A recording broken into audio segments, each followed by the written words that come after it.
Our guest today will touch on the humble beginnings of the East India Company, which was also affectionately and respectfully known by some as the Honorable East India Company. So a quick biodata of Dr. Ahmedullah. Dr. Ahmedullah lived in the UK since 1973, when he arrived as a child.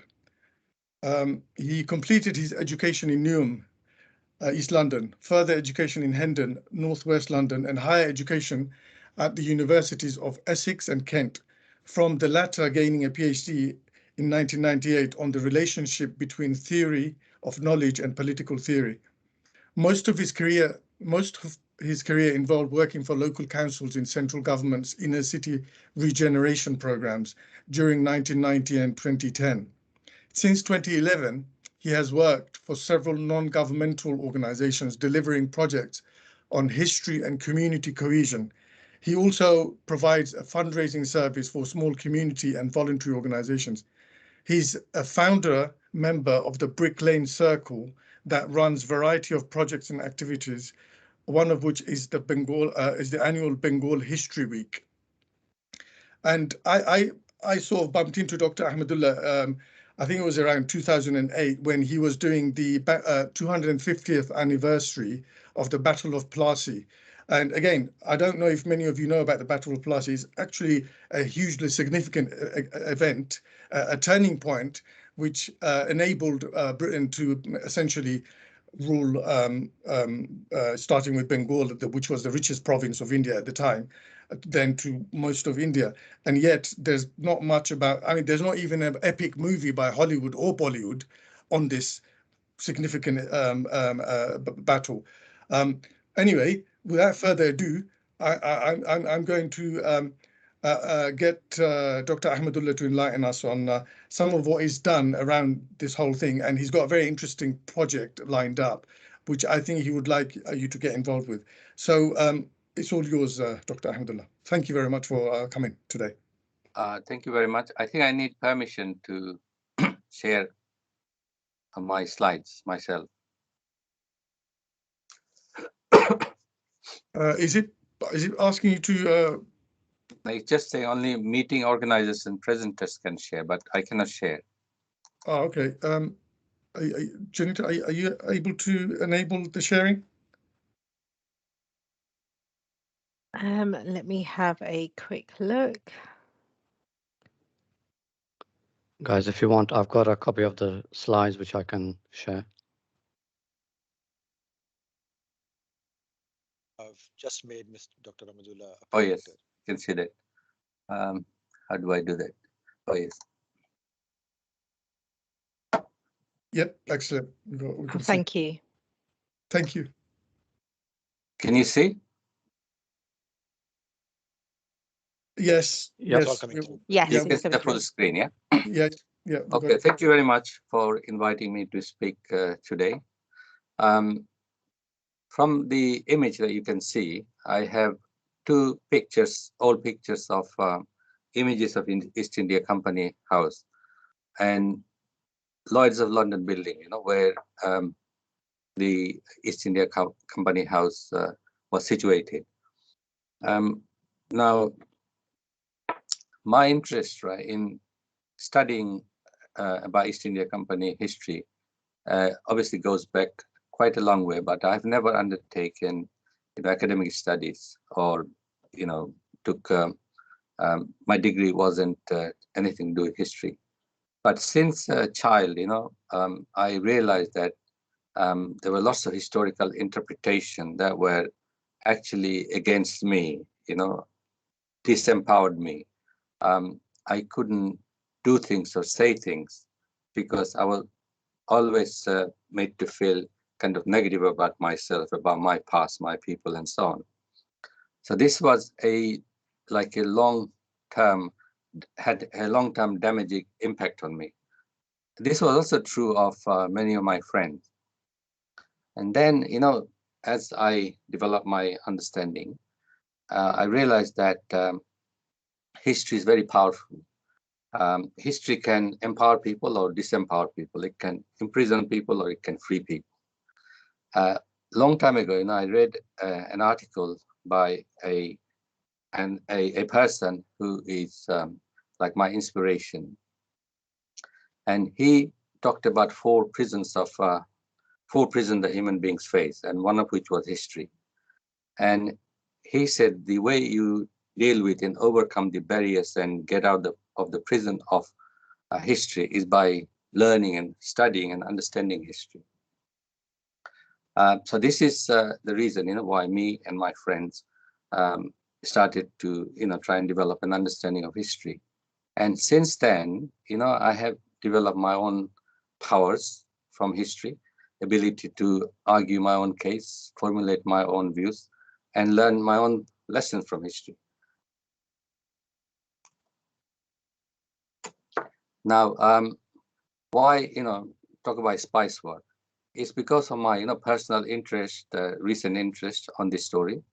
And also because recently we have gained some funding, from the National Heritage Fund, National Community Heritage Fund in this country, to run a project, which I'm going to tell you some more details later on. The Europe and Asia really got connected from the 15th century onwards through Europe's efforts, to get spices directly from Asia.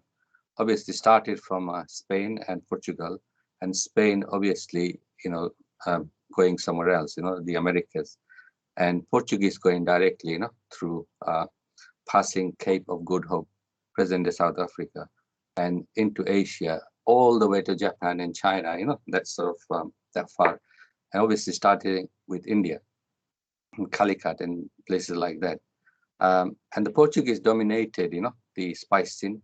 They were the first Europeans to directly get spice and then cut off a lot of the Arab and Asian trade that used to go through the Middle East into the Mediterranean, and then the Italians bringing those to Western Europe and so on. So the Europeans dominated, but then at the end of the century, late 1500s, the Dutch made efforts to go directly to Asia. And then after they came back with 2 successful voyages, bringing a lot of spices into Amsterdam, that sort of scared, frightened the English that the Dutch were going to dominate and monopolize this market. And the Dutch were already starting to attack, the Portuguese settlements, and or had intention, to replace the Portuguese from Asia and bring back spices to Europe. Then the English, frightened by the Dutch success, they got together and they formed the East India Company. They got charter from Queen Elizabeth to go direct and have a monopoly of English trade, in Asia. So their idea, their intention, and their aim was to go to the Spice Islands and Asia. In present-day Indonesia, India wasn't their destination. Although it was called East India Company, it meant Indies, like present-day Indonesia. That's where, the most of the expensive spices were found. Because those states, nutmeg, mace, and cloves were grown nowhere except few small islands. I will show you, the locations of those islands. In the picture, in the middle, I put nutmeg because that was the most expensive spice in Europe that time. Not necessarily in other parts of the world, right? But in Europe, it was very expensive. I don't know the relative prices, of nutmeg, say, in the Indian subcontinent, in Arabia, in Persia, and in China, and Europe. But Europe was very expensive. And that's what drove people, to go to Asia. But pepper was very important as well. But pepper had you could get pepper from wider areas, In the western coast of India, peppers were grown. In many parts of Java, and Sumatra, you had large pepper growing areas. So pepper was more available, to traders. But nutmeg and mace and cloves, they were not. They were only found in some very small islands, in present-day Indonesian archipelago. So what happened is that, when the Dutch and the English entered the kind of spice race, the Dutch started to replace the Portuguese, take over their settlements. There was a difference between the English and the Dutch. where the Dutch actually tried to establish, bases, settlements, and colonies, and mainly replace the Portuguese, take over most of their properties, their settlement, the territories that they held. Whereas the English at that time was primarily interested in securing trade, because the English East India Company didn't have the mandate from the government, from the Queen, and also they didn't manage to raise enough funds, and there wasn't enough. I'm just looking at it historically. It seemed that there wasn't enough kind of desire and drive in the English at that time to establish colonies, in the East. Maybe it was so difficult and they couldn't raise money, but the Dutch were different. They went there more aggressively. And if you look at the number of ships that the Dutch sent and the English sent during even the first 25 years, it's so different. I'll just give you one figure. This is from my head, so it's not 100% accurate. I looked at some figures of Dutch ships and the English ships, going to Asia. So just the Spice Islands, the Clove and the Nutmeg Islands. The Dutch sent, about more than 100, about 180 or so ships, but the English were much behind, compared to the Dutch. Sorry, I don't have the figures in front of me, so I don't want to go more into that. But what happened in these Spice Islands, especially the Nutmeg Islands, there were several small islands which produced nutmeg. The Dutch managed to take control of all of them, most of them, except one, which was called Pulau Rune, a small island. And the English made their last effort to get hold of that island.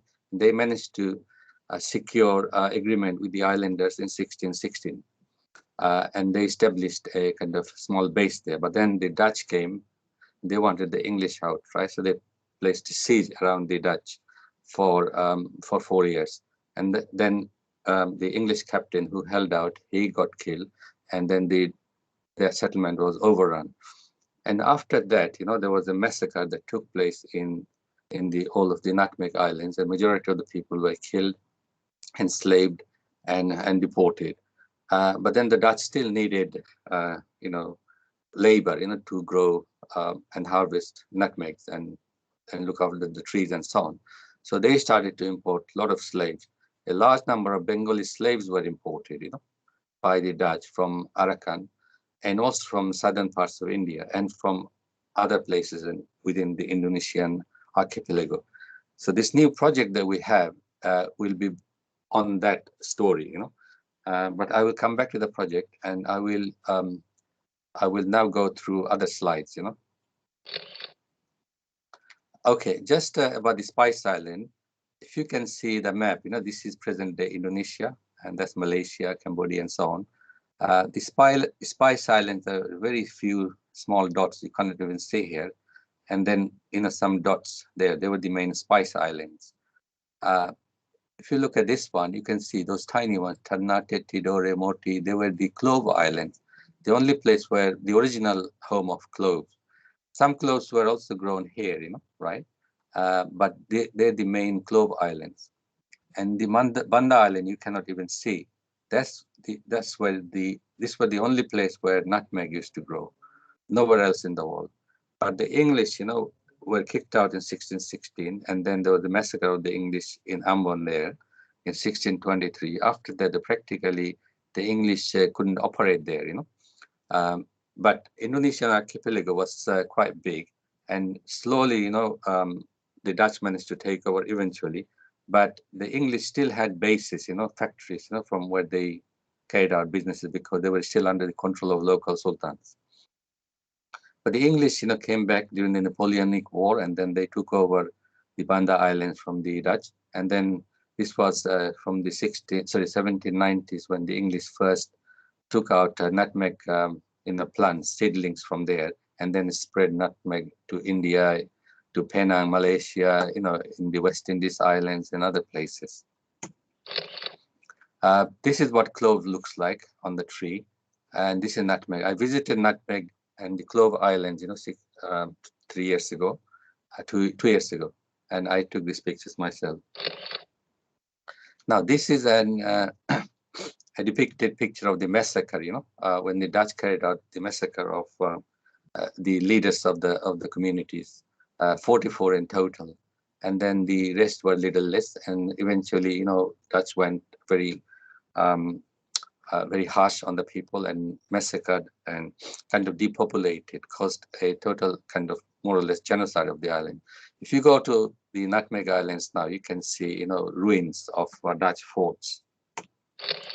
And the Ternate and Tidore Clove Islands, again, you can see a lot of European ruins. They're very tiny islands. So you just think, what made these people, you know, go all the way to establish forts and fight wars? I'm not going to go into detail today about, you know, various battles and wars that were fought between the Dutch and the Portuguese, and the Dutch and the Spanish, and the Dutch and the English during that period. I already mentioned about powers of history, so I won't go any more into that. And just to say that unless you participate, you know, learn history yourself, then you can, you know, be marginalized, you know, delegitimized and excluded. So it's really important to learn history yourself. And in this regard, you know, over the last more than 10 years, Brickland Circle, we have run several initiatives and projects to try and promote the learning of history. I'm personally not a historian. My background is like politics and philosophy and economics. But I have really enjoyed, you know, learning history, like self-taught history. It gave me a lot of kind of power to control my own life, you know, and engage with others with more confidence. So these are some of the initiatives, 3 projects. I'm going to go through them very quickly. And an annual Bengal history. I will mention this one. In our website, there are full details of, there's a spelling mistakes here, full details of the annual Bengal History Week. I will now go through the 3 projects, you know, to give you some details of what we have done. Now, in 2007 was 250 years of the Battle of Plassey. I will say a little bit more about Battle of Plassey soon. And we managed to get some funding from the Heritage Lottery Fund to run a project called Battle of Plassey Young People's Project, where we recruited some young people, and we, you know, took them to British Library to know and research about East India Company, know the sources of a lot of information. And Nick Robbins, you know, the kind guy who wrote the book that Saleh mentioned, he took our young people on tours of sites, you know, in London, near Millennium Dome, and you know, near the Parliament, and various places where, you know, East India Company operated from. Now, these young people then wrote a book called Plassey's Legacy. So basically, they had to, you know, write about different parts of the London which had association with the East India Company. We had a really great project launch. Lots of people came, and then actually it was as a result of one of the girls who participated in the project, you know, suggesting that we organize an annual Bengal History Week because they've learned so much and they want to continue the learning process. That's why we started the annual Bengal History Week. The next project that we ran was called Human Stories and the East India Company. Now, this story kind of came out of the first one. Well, when we were running the first project, several people actually inquired, you know, and requested, first inquired whether they could be a bit more creative, you know. We said, no, this was has to be like more academic style, you know, you write about facts. We don't want people to get carried away and imagine things. But then, you know, through discussion with a lot of people, then we realized that creativity, you know, fiction writing and poetry and other forms of art can actually help the process of history learning. And this was really true because when we developed this project where people had to write fictions, you know, short historical fiction based on facts that they learned about the East India Company, they could write about anything that they wanted, but had to be based on something to do with East India Company. So in order to give them, the participant, you know, like information, resources, and materials, right? We took them again to the British Library, where they were given information how to access the library, what kind of material exists, and then we took them to the London Metropolitan Archive, where they showed us the material that they have, and how they preserve old materials that they get, the process that they go through to preserve them, so that people can use them in the future. And we took our groups to the VNA as well, to show people what kind of objects linked to East India Company is stored at the VNA. So obviously they have lots of textiles, and then if you go to VNA, you will see thousands and thousands of items there linked to East India Company. It can be earrings, swords, board games. You'll be surprised what exists there. And so a lot of these objects actually inspired people to go and research, and then write something, develop a story around some of the objects. We also took them to on walk again on East India Company walks, as you can see, various sites where East India Company operated from, along the river and in other places. We also took them, provided them with various training, like illustration training, this one, where they learn to illustrate, because some people might want to illustrate one or two images for their stories. And this one was by National Maritime Museum in Greenwich, and they provide training about how to read all writings, all English handwritings. This particular gentleman here, he said that he's got family links with East India Company. So we ran a family history where we invited several people who have family links with East India Company to share their experience and their kind of knowledge about their family and East India Company. And then we had a project completion celebration at the London Metropolitan Archive, where we dramatized some of the stories for the audience, and participants who produced stories, they made presentation, and then we had a Q&A where people talked with the participant to understand and learn more from them. Now I will just point out some of the things that we have discovered through some of the efforts, some of the activities that we ran. Saleh mentioned about the Battle of Plassey. And the British conquered Bengal in 1757. This gentleman is Robert Clive, right? I will say a bit more in the next page. And this gentleman is called Sirajuddaulah. He was the governor, or sorry, not the governor, the ruler of Bengal at that time, Nawab. His forces were there, Robert Clive forces were there. Obviously, he won, and he kind of ran, from the battlefield. And later on, he was captured and killed. But in Wales, in this museum, Powys Castle, they told her that this is actually one of the palki, it's called palki, which belonged to Sirajuddaulah, that he left on the battlefield in 1757, June 23rd. I don't know how they managed to bring it to this country, and now it's preserved in Powys Castle Clive Museum, inside Powys Castle. So if you want to go there, you can have a look. But there are lots of other objects and information about the East India Company, Robert Clive, and so on. Now, what happened? After the Battle of Plassey, Clive himself, he became probably the richest man in Britain at that time. I won't go into details about how much money he got, but he got an incredible amount of money at that times, compared to that time. So what followed after the Battle of Plassey was a decade of total plunder, by Robert Clive and by the company and its officers. And so many people became rich, and they came back to this country, and they became known as Nawabs, because they brought in new wealth, and sometimes with Indian habits as well, trying to behave like Bengal Indian Nawabs. The most famous Nawab, as I mentioned, was Robert Clive. Now, what I did, and while they were looting Bengal, and Bengal was the richest province in India, people say, right?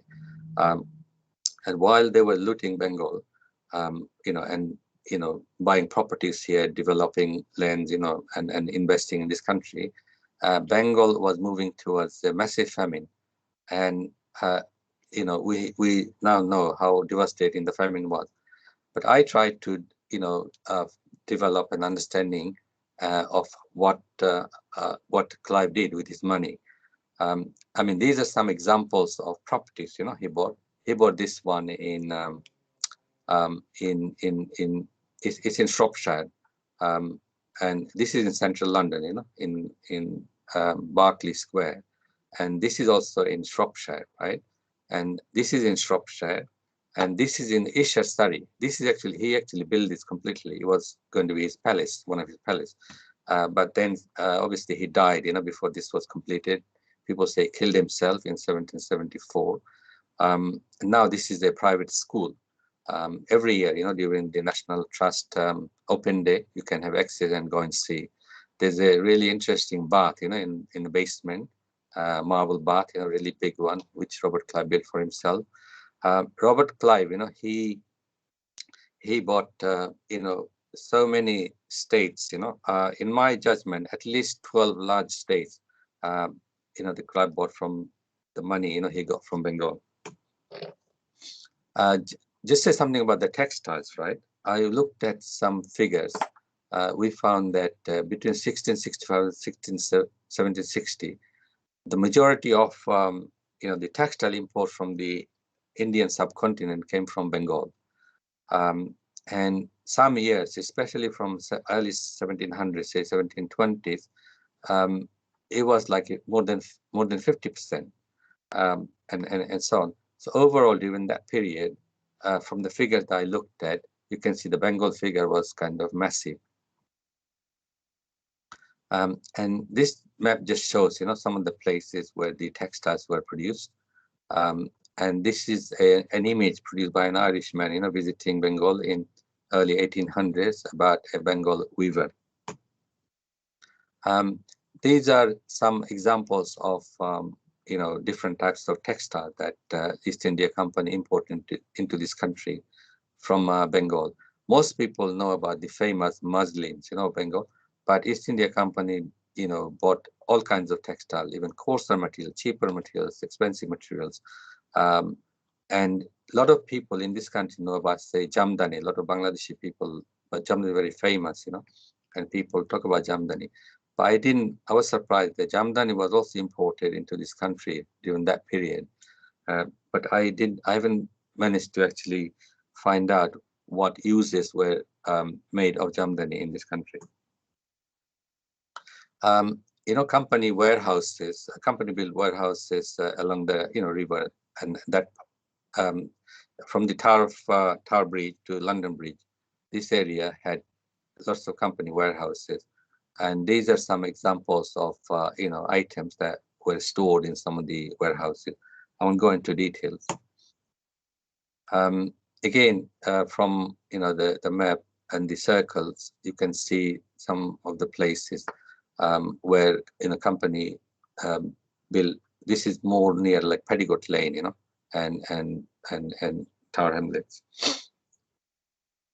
And this is East India Company Arms, right, a pub. It's in Fenchurch Street. It was built in 1829. It wasn't built by, as far as I know, East India Company, but obviously East India Company, you know, influenced the naming of this pub somehow. I don't have any information. But East India Company, you know, headquarters were there, and those days, right, lots of employees would have been from East India Company. This is the Cutler's House warehouses. Again, it was East India Company warehouse. It became a luxury development now with mall. This particular sign, which was there last time I went there, it was not there anymore. So I don't know why they took it off. Whether they might have planned to re-put it, you know, in somewhere else, you know, within the building. This is the old Bengal warehouse. It's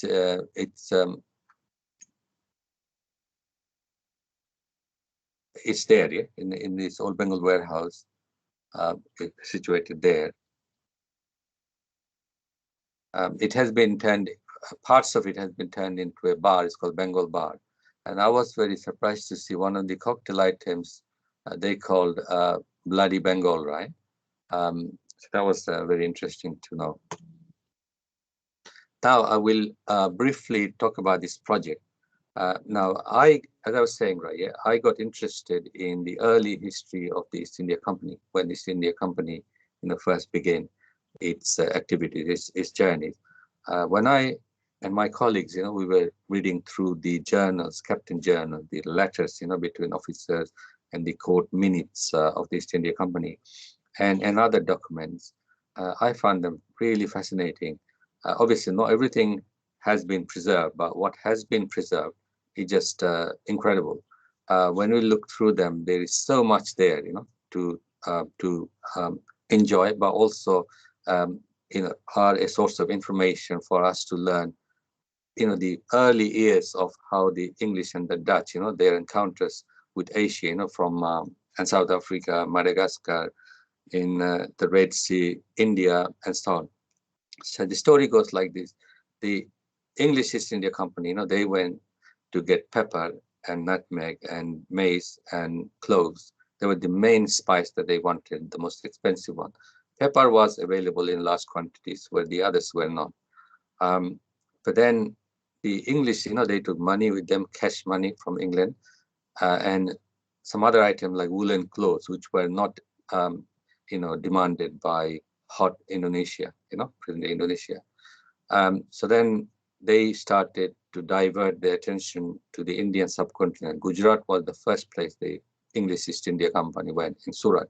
The idea was to, try and sell some of their clothes and some other items, metals, lead and some elephant tooths and things like that they picked up from Africa, and then purchase Indian textiles, because Gujarati textiles were very much in demand in Southeast Asia, because Gujarati business people, travelers have been, going to Southeast Asia for a long time, exchanging their textiles, for the spices. So then the English got involved with buying Gujarati textile to supply. So then what happened over time, you had, the Dutch and the English developed this inter-Asia trade, because they found that to be, the important to get involved with. I'm nearly finished. Basically, I'll just read this out quickly, right? The English East India Company, founded in 1600, launched its first voyage to Asia from Woolwich in February 1601 with 5 ships.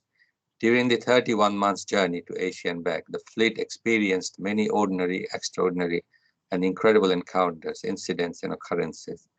They include pirating Portuguese ships, facing deadly storms at sea, signing treaties, trade treaties, establishing a factory, trading settlement, engaging in trade, experiencing the deaths of hundreds of seamen from scurvy and dysentery, the perishing of 2 captains, one from friendly fire and the other from the dreaded flux.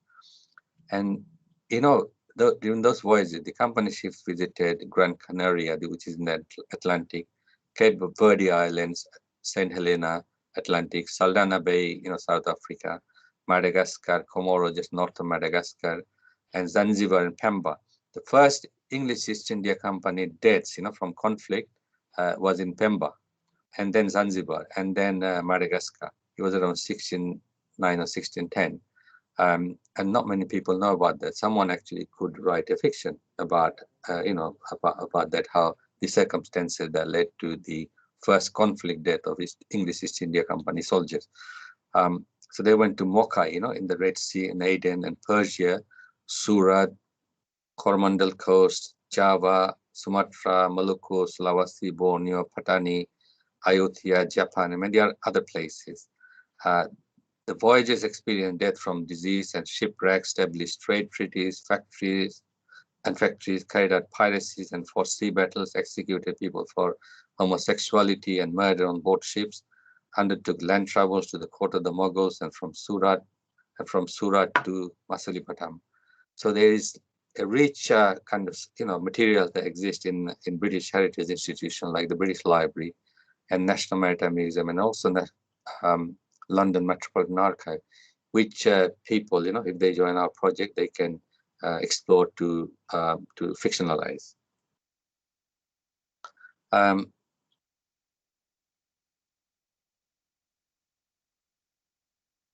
So I will end my talk here. I hope I haven't taken too much time.